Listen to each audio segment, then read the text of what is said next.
Good morning. Hope you had a great weekend.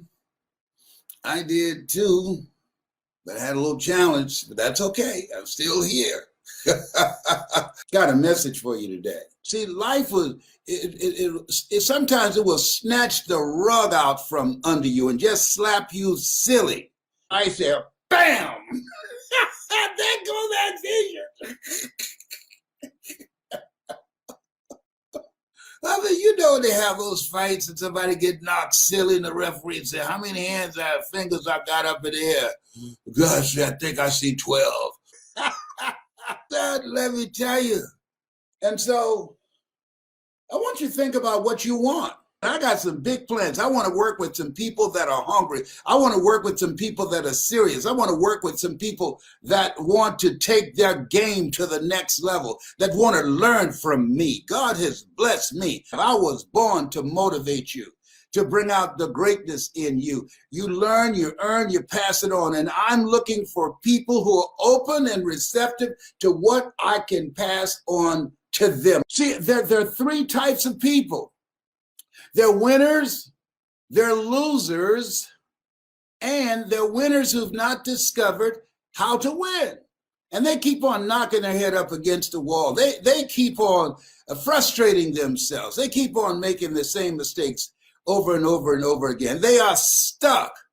Why? Because they don't know what they don't know, and they think they know. You can't see the picture when you're in the frame. That's where mentoring comes in. That's where coaching comes in. That's where I come in.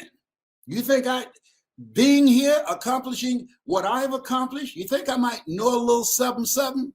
That given my life experiences, given what I've overcome, those of you that have been listening to me since you were little kids, is it possible that I might know some things that you don't know that can help you? Don't join the masses. Do not go where the path may lead. Go where there's no path and leave a trail. Don't follow the masses. Okay, here. I want you to write this down. Get some help.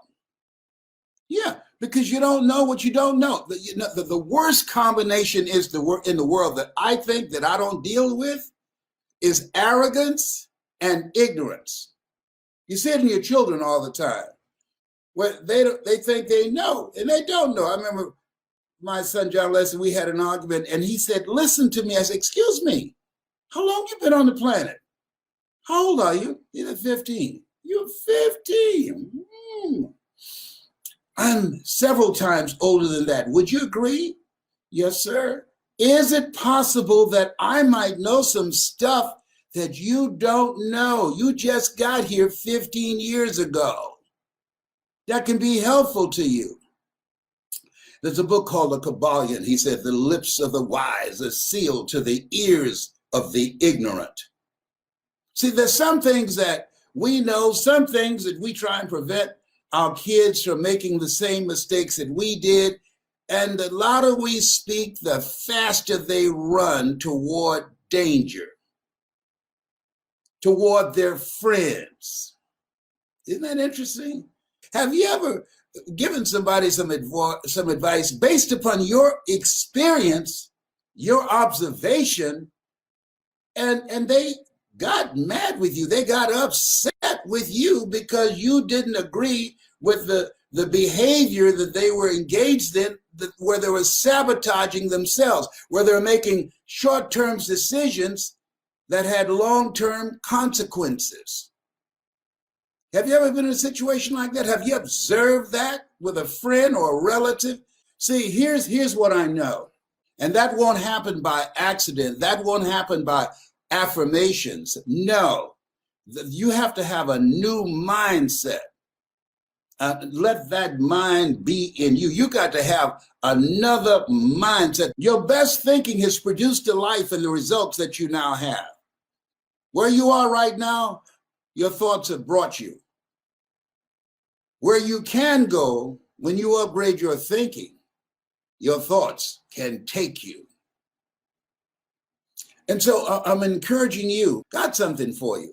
And part of it is you want to work on and develop you. You've got to up your game on your program for you.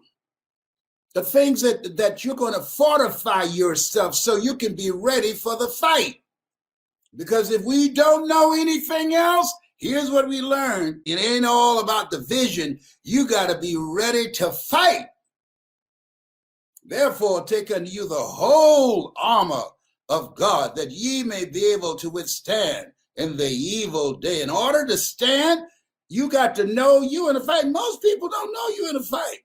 You know, in school, you know, one of the first things they need to teach us in school, that life is a fight for territory, for peace of mind, for health, for your relationships, for your family, for the kind of life that you want to live.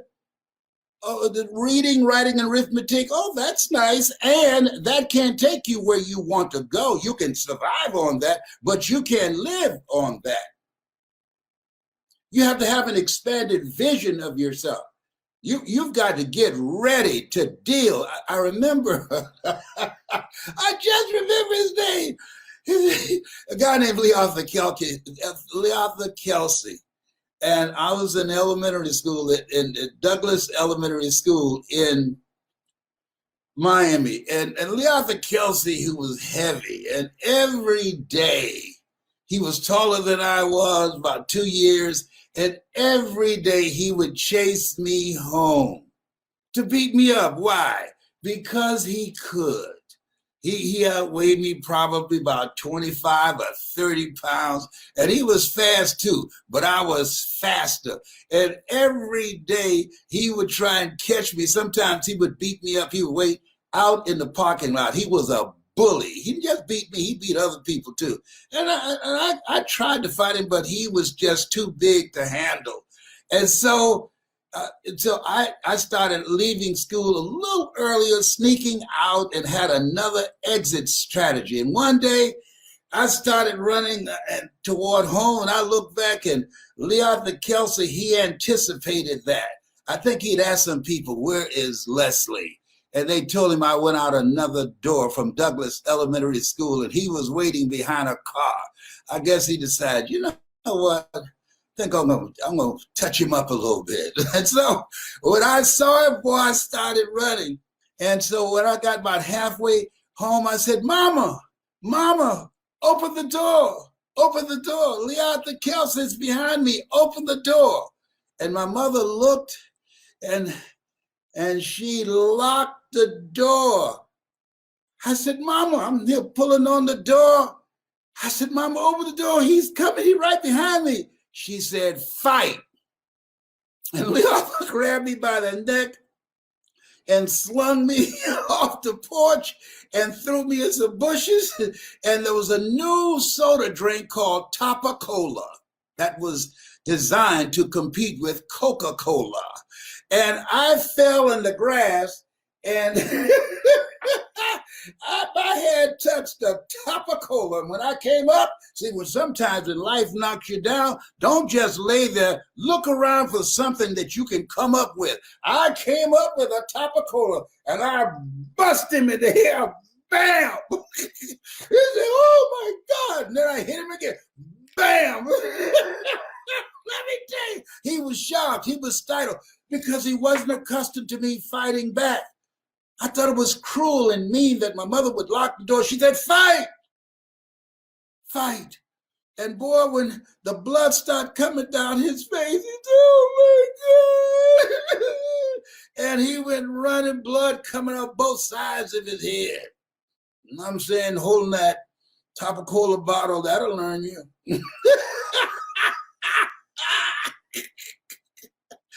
Oh my God.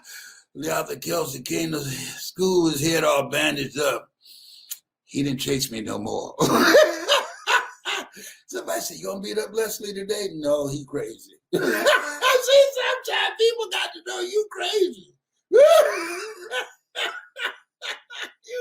You can't make this stuff up.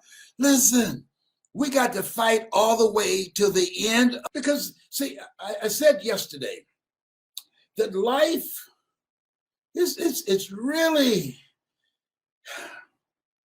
it's fascinating. Life is a fight for territory.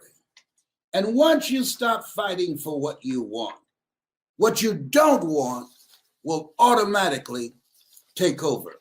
It's a fight for territory. Life is about transformation. Life, it's about disruptions. Life, it's about miracles.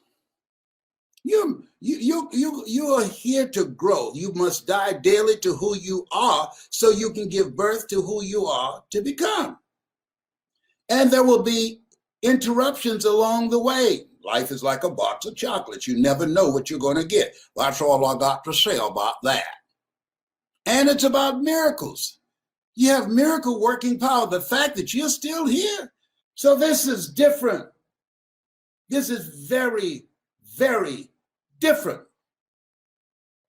And so as you look at yourself, look at your goals, look at your dreams, you got to have a game plan for you. You got to have a game plan for your mind. We do what we want to do, buy what we want, beg for what we need. I remember a guy told me, man, I got this seminar you ought to come to. And his name was Ed Foreman, Executive Development in Plano, Texas, right outside of Dallas. I said, man, I'm taking care of my mother. I don't have any job or anything. I'm looking at becoming a professional speaker. I can't afford your rates. And he said, then you can't afford not to do it. How are you going to teach somebody to do something that you haven't done? I don't understand that. How are you going to tell people how to operate out of their comfort zone and you are not willing to reach beyond your comfort zone to make this happen? How are you going to teach people how to be a no matter what person and you're coming up with saying, I don't have it. You don't have it? Get it. I got it. Went to Plano, Texas, Dallas, Texas on a Greyhound bus. My mother prepared for me some marinated frog legs. I didn't have the money for a plane. So I went on a bus. Why? Because I was hungry. I was hungry. If you're hungry, if you're serious, if you mean to win, if your life has been interrupted, if you want to have a transformative impact on the results that you're producing in your life, if you want to rob the cemetery of your gifts, of your genius, of your leadership, of your talent, you got to get a running start. When you want to transform your life, when you're dealing with some interruptions that you did not see coming, you got to tap into your miracle working power. That's your superpower. You have miracle working power. That's why the book of life says, eye has not seen, ear has not heard, nor has entered the heart of mankind what God has in store for you. When you are serious about taking your life to the next level to get it done, are you serious? Are you ready to get some stuff done that you didn't get done this year? And here's one of the main things I want you to do. Follow the protocol. Practice social distancing from people and the refrigerator. And I want to ask you a question. What's your strategy for being here? Being here is not a given. Last night I woke up around 3:05. I looked at the clock. I was sweating profusely. Listen to me. This might surprise you. Guess what? There's some other things that can take you out other than the coronavirus. I'm overcoming diabetes. I was sweating profusely and I heard this voice saying, get up slowly. I was sweating. And something said, check your blood sugar level. I checked it. It was 58. Whoa.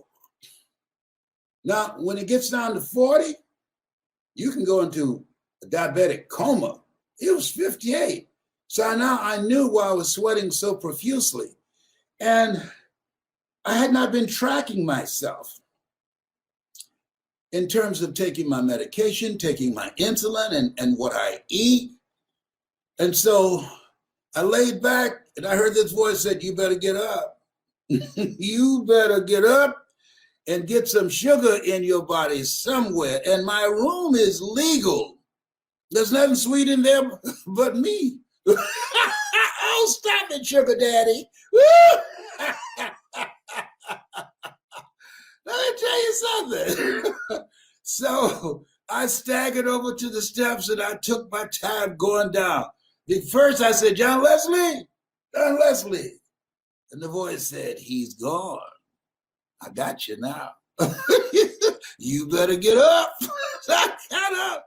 I came downstairs and looking for something sweet that I can put in my mouth to bring my blood sugar level up. And diabetes said, you know what you're talking about, Corona. Don't disrespect me. Don't disrespect me, baby. I'm not to be played with. Trust me on this. I have a friend. He just woke up one morning with diabetes and he disrespected diabetes. He's blind out of nowhere. Don't look past me, baby. I'm not to be played with, sweetheart. And fortunately, I found some grapes in the refrigerator, but I was grabbing everything that I could, and I staggered to the couch, and I stayed there for a moment, and something said, don't go to sleep now. Oh, you didn't bring what you needed to check your blood sugar level again. I didn't have the presence of mind. There's some other things that can take you out other than the coronavirus, your blood pressure, heart disease, diabetes. It's horrible. It's cruel. And I passed out on the couch. And I woke up this morning, you know what I said? To God be the glory. Whew. To God be the glory.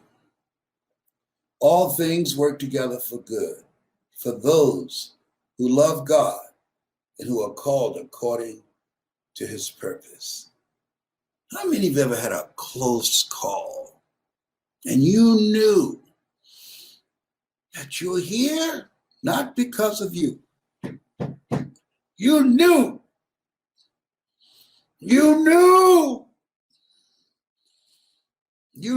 just know it. You can't prove it. Ain't nothing you need to talk to anybody about. You don't need to go anywhere and buck dance and shout. No. You know in your heart of hearts that you are here because of God's grace and mercy. If anybody didn't tell you, I know why I'm here. It's very important to know that. And carry yourself accordingly. Therefore, take unto you the whole armor of God. Why do you need armor? Because you're in a fight. That's why. Now, I want to ask you a question. What's your strategy for being here? What's your health? And you got to keep it moving. You got to move. If you want to be here longer, studies indicate, here's something that's important. Your mindset, but part of the strategy is not only working on your mind, but working on your body. Why? Because you can't do anything. Your health is your wealth. So part of my health plan, I do things that make me happy. I'm not going to the gym.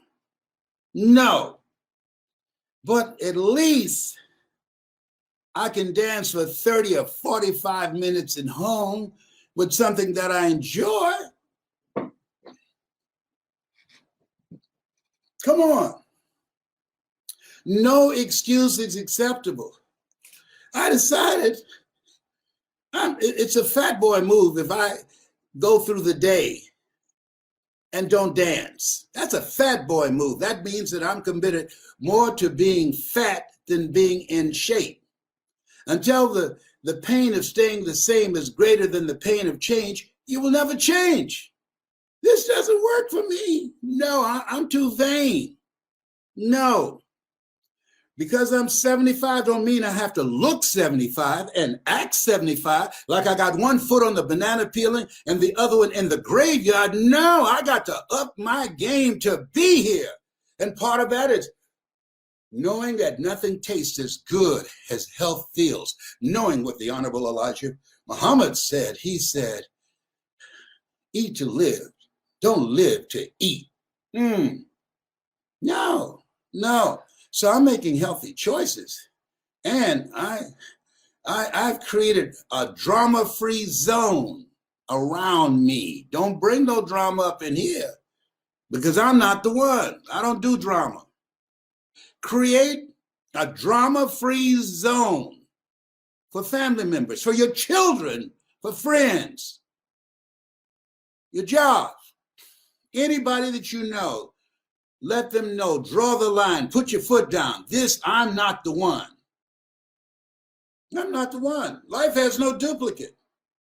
See, people have a propensity for drama, and you end up having a heart attack or a stroke and leaving here. No, you deserve the best that life has to offer. You're still here. You're still here. God has something in mind for you. Don't take that for granted. Don't you look past that. You woke up this morning. I woke up on the couch barefooted, no shirt on. You said, no, death coming for you, but he ain't gonna get you today. I got you. I got you back. But don't do this anymore. Don't make me work overtime. You start paying attention to your blood sugar level. Do you hear me? Yes, sir. Yes, Lord. Yes, Lord. Yes, I will. I will. See, we have to be consciously conscious, because if we don't, we'll go on automatic and do the things we've done in the past. If you want different results, here's something else. As you look at yourself, look at your goals, and look at your dreams. It's very important. Right now, you got to do an assessment of your relationships. You earn within $2,000 to $3,000 of your closest friends. Dr. Dennis Gimpro said, and he was right. If you're the smartest one in your group, you need to get a new group. You need to be in a community of people that you can learn from, that you can grow from.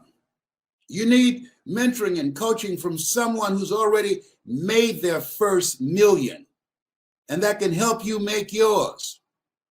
We'll be millionaires, billionaires, and witnesses. Make a commitment. You are not going to be a witness.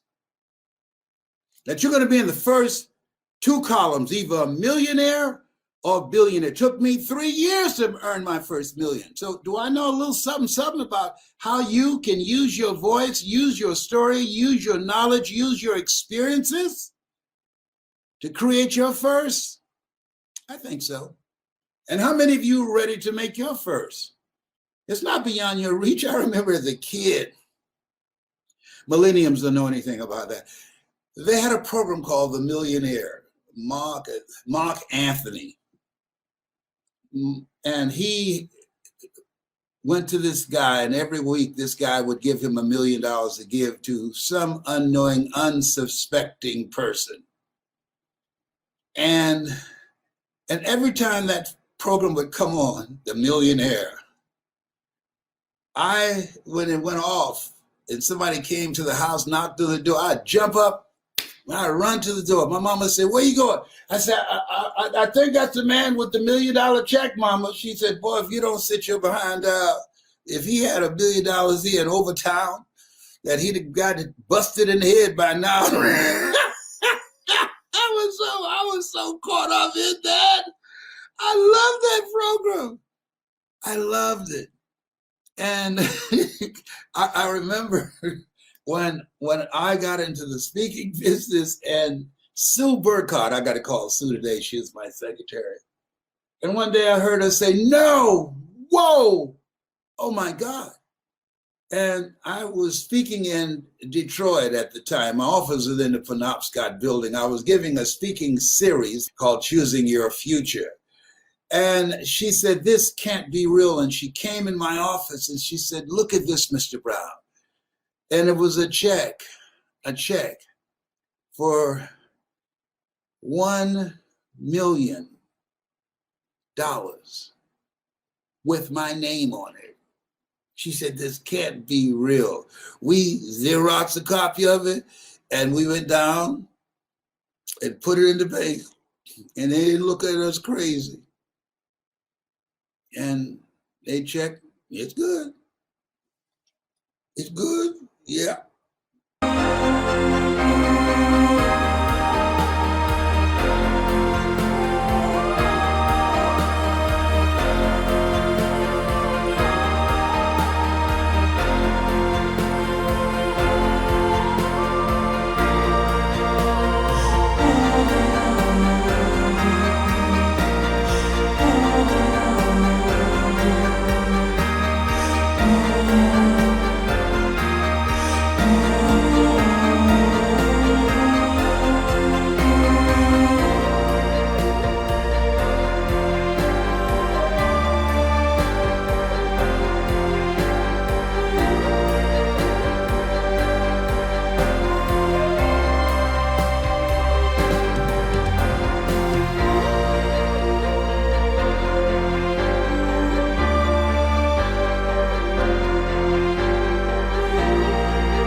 So I looked at my cousin Boo. He since made his transition. I said, okay, I'd like to withdraw some money, please. So we took out around $5,000. Boo loved to cook, so he would get pots and pans, and I went to the bookstore to get some more books and cassette tapes. Millenniums don't know about that. And oh my goodness. I remember my son Calvin came home early. This is embarrassing. I'm bad. And so I picked him up and we checked into a hotel, got a suite, and the rest of the money out of the 5,000, we just counted out on the bed. Then I looked at Boo, he looked at me. He said, you thinking what I'm thinking? I said, yes. And we both jumped on the bed and started rolling in the money. He said, we rolling in money. My son looked at us and said, y'all have gone crazy.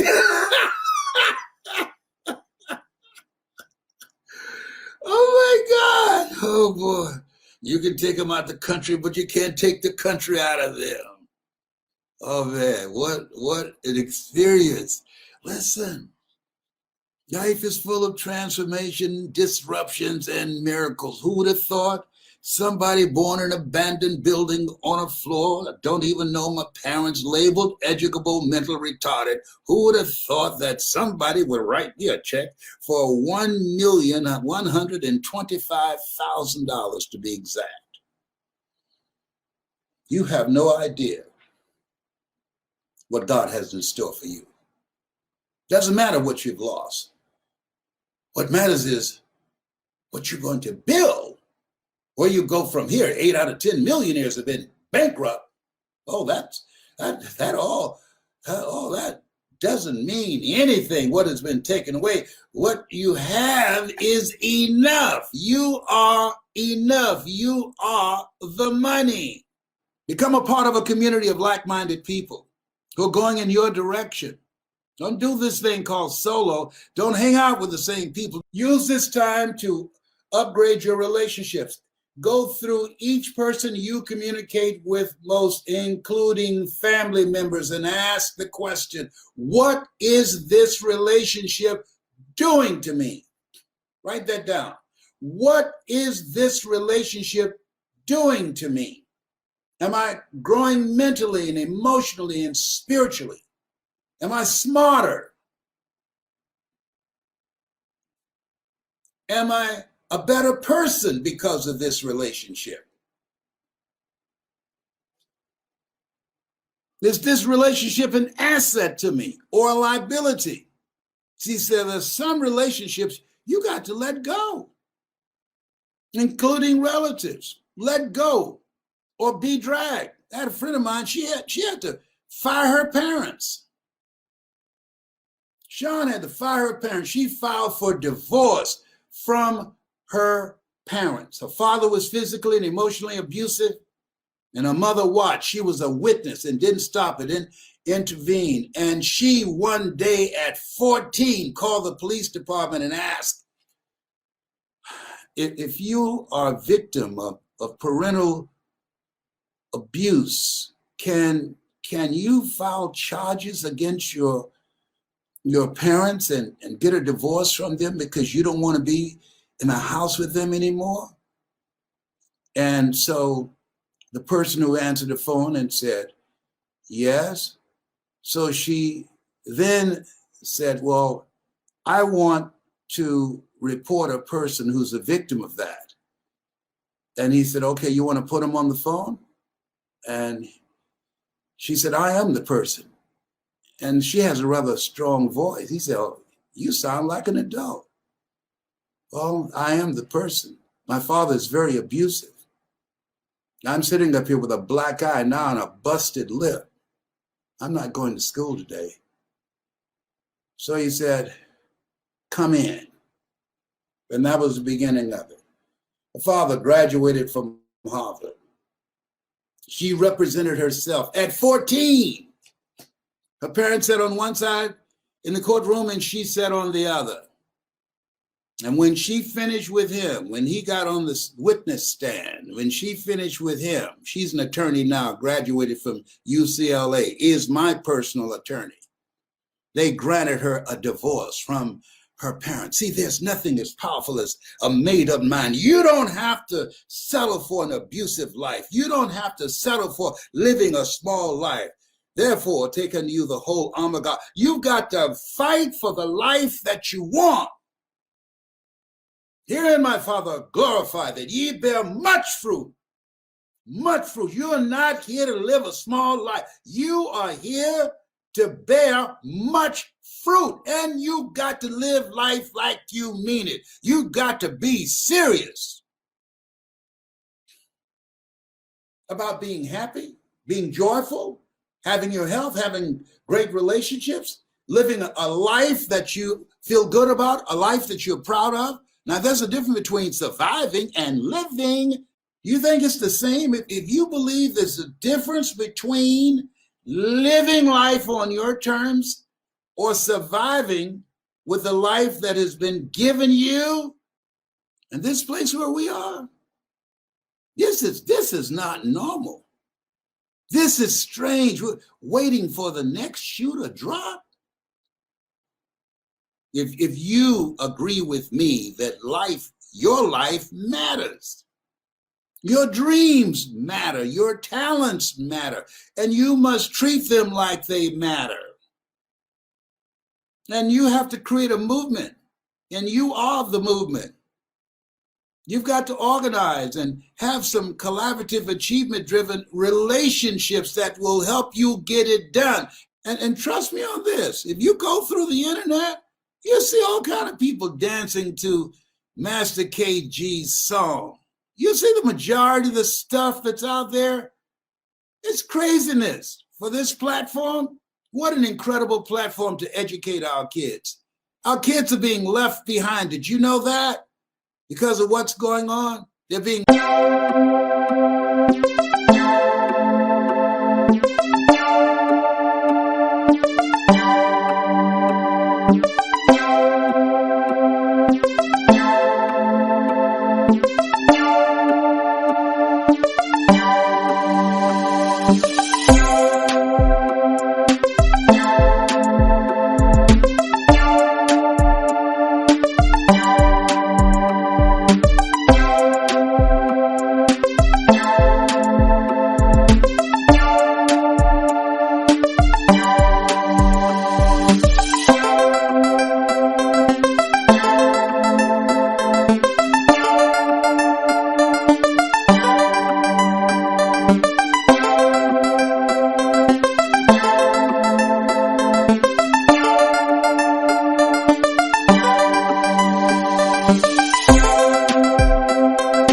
left behind. Should we settle for that and look at the news and say, oh, isn't that awful? No, we got to step up and say, no, we're going to deal with this. There will be an intervention from us. We ain't talking about no Russian intervention. There will be an intervention from us. You think I'm going to leave my kids, my grandchildren, in the hands of the public school to educate them? No, I'm going to complement. I'm going to intervene to make sure that they have a winning shot, that they have an ability to be able to live their dreams rather than self-destructive behavior. I'm going to make sure they're mentally healthy by creating a healthy environment. I'm going to be intentional about that, being mindful of my mouth, what I say around them. And when I'm talking to people, they hear, they got big ears. They watch and mimic everything. I have a friend, whenever she's always doing this to her head because of her hair, you know, when her weave, she's always doing this. And her little 2.5-year-old granddaughter, she's walking down the hall. Know what she's doing? Doing this. She had no weave on. She's just doing this. Why? Why? She saw her grandmother do it. They watch us. They watch us. And then when we're uncertain, when we don't have a plan of action, when we're not standing strong, when we don't have a spirit of optimism, when we're not joyful, all things work together for good for those who love God and for those who are called according to his purpose. When we're not answering the call on our life, they're watching us. We're examples for them. Our energy, our behavior, the choices we make, they see it. We're not in this by ourselves. I'm going to create a movement around this, helping people learn the things they did not teach us in school. They did not teach you self-awareness, how to get to know yourself, how to not allow the programming of being in a culture that marginalizes you, that denies you access to your identity so that you don't have a positive sense of self, that does not provide a curriculum that gives your life a sense of purpose and vision and methods and techniques on how to build a life of significance. Things we should have learned in school, that life has value. We need to learn that, our kids, early on. We need to step up. We got to step up. We got to become more involved in our kids. Well, I don't have any kids. Yes, you do. I wasn't Mr. Washington's kid, but he poured into me. I've never known my father. My father was a sperm donor. He wasn't a father. That guy was a sperm donor. And I'm a product of the recipient of his sperm. I'm here because of two women. One gave me life. The other one gave me love. And a guy who had 4 kids who couldn't hear him, but I heard him, and he became my spiritual father. I can't tell you the number of young men say, you don't know me, but you've been a father to me, man. When I saw you on PBS doing those motivational seminars and fundraisers for PBS, when I saw you on television, when I saw you in the Georgia Dome speaking to 80,000 people, I said, look at that brother. He's not singing. He's not running with a football with a helmet on his head and trying to knock down somebody at 35 miles an hour. He doesn't play basketball. Look at that brother. He's not dancing. He's not singing. He's giving people words to live by. And I decided, I want to do that. Man, this is why I do this. I just talked to a guy yesterday. I said, you're kidding. No. I saw you. And I said, you were having so much fun. I had a corporate job. I wasn't having no fun where I was. And I said, I want to do that. Kim Wee, she was turned down for a business deal. On the way back home, she started listening to a cassette tape called You Gotta Be Hungry. It's not over till you win. And she decided, I want to do that.